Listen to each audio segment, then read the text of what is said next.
आणि नेमक्या शेतकऱ्याचा हरभरा काढणी चालू आहे, हळदी काढायला सुरुवात केली. काही जणांचे टरबूज चालू आहेत, काही शेतकऱ्याचे अंगूरचे देखील प्लॉट चालू आहेत. तर खास करून अंगूरवाल्यासाठी आनंदाची बातमी, कारण की आता ऊन वाढत जाणार आहे, पाऊस काय येणार नाही, म्हणून त्यांचा अंगूरचा भाव देखील वाढणार, म्हणून त्यांच्यासाठी खास करून आनंदाची बातमी. कारण की राज्यामध्ये आता हे फेब्रुवारी संपत यायला आहे. 5 मार्च नंतर तीव्र उन्हाची म्हणजे झळा सोसावा लागणार आहे. कारण की राज्यात म्हणजे ऊन तापत जाणार आहे, म्हणजे 38-39-40 पर्यंत राज्यातला पारा म्हणजे मार्चमध्ये वाढत जाणार आहे, म्हणून हा अंदाज लागला.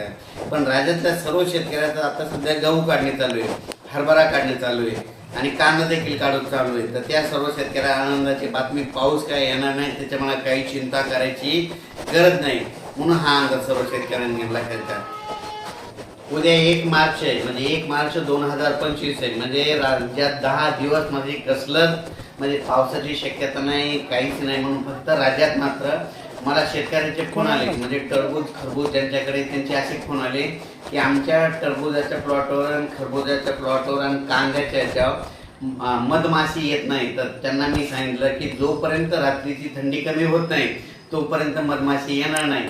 आणि तुम्हाला एक सांगतो की त्यांच्यासाठी परत आनंदाची बातमी काय होणार आहे, 5 तारखेच्या नंतर रात्रीची थंडी कमी होणार आहे. मग 5 ते म्हणजे 10 मार्च पासून परत मधमाशी वाढायला सुरुवात होईल आणि त्याच्यामुळे तुमचं पोलन होऊ शकतं आणि तुम्हाला उतार येईल. पण राज्यात मात्र सध्या मात्र 10 मार्च 2025 पर्यंत कसल्याही पावसाची शक्यता नाही, म्हणून हा अंदाज लक्षात घ्यायचा. अचानक वातावरण बदल